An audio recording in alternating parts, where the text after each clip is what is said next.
So that's what it can do, the basics of what it can do. Going to show you how I structure my OneNotes now. So I've got some pages here, OneNote structure. So class notebook itself consists of main sections that you get given. So if you've got the ability to create a class notebook, it comes with a collaboration space, which is read and write for all students.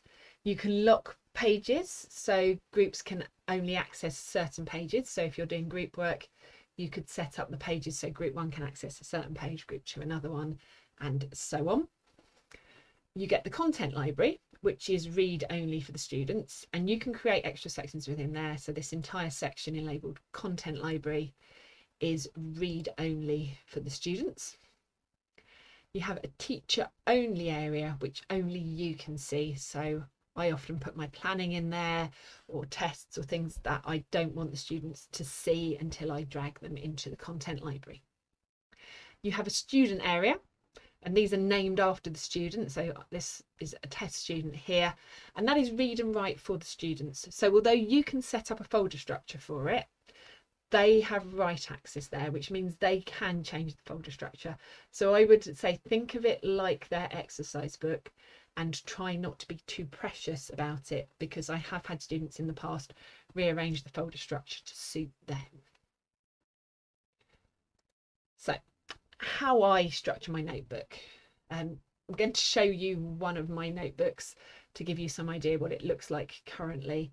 So this is my current year 11 notebook, and as you can see, it's got a lot of stuff in it. So I have been using this since September 2018, and it's got a lot. It's got every topic in there, all the way through to the stuff that we're teaching now, starting with the first topic that we taught at the start of year 9.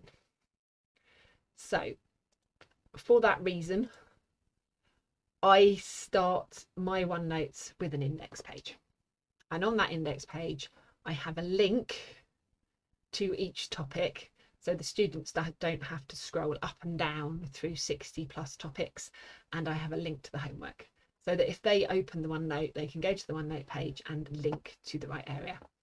I would say that's a very useful thing to have if you are going to keep the notebook going for several years. If you're expecting to keep a class on and you don't want to have to move things around, that is a really useful thing. I have a lesson overview, which I use for topic lists. So I might just list the topics that I'm teaching here. I have formula books in here occasionally, and things that I am going to want to refer to regularly in lessons, because it's nice and easy to access, because it's not within a section, it's just at the top level and I can click on it quickly. And then in my content area, I have a section for each topic, and then within each topic I have a page for each activity that I do. And I have multiple pages per lesson. So I have one page for my examples, one page for my question. So if I go back to my GCSE one that I showed you earlier and pick on number calculations, you'll notice here there's 2 sheets from the same lesson, because they're different parts of the number calculations. And so I just go down and I put these pages in the order that I am teaching, but I don't put everything for one lesson on a single page. I have started to use this year, which has definitely become more useful in remote times, a lesson pages section. And then when I'm doing my planning, I put the links to the page, specific pages I'm going to do in here, so I can send this page to students and they can just click on the link to the relevant place. So if I click on the aims here, jumps me to topic 1 and the aims page. And I found in remote times that's useful for supporting the students in finding their way around. One very important thing, you should never rename a OneNote. If you rename a OneNote, it breaks so many links in so many different places. So all my GCSE A-level ones are named with the course and the year I am teaching the students, and then my initials, so that our department ones don't get confused.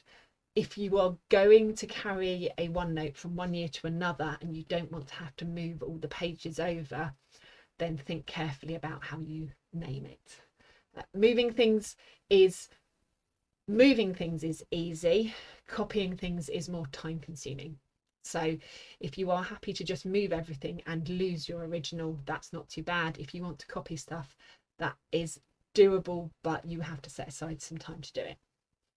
And I would also say, if you have the ability to use the desktop app, so that's OneNote for Windows 10, which I'm using here, or the Mac equivalent, or an iPad equivalent, that has much more functionality than the browser version.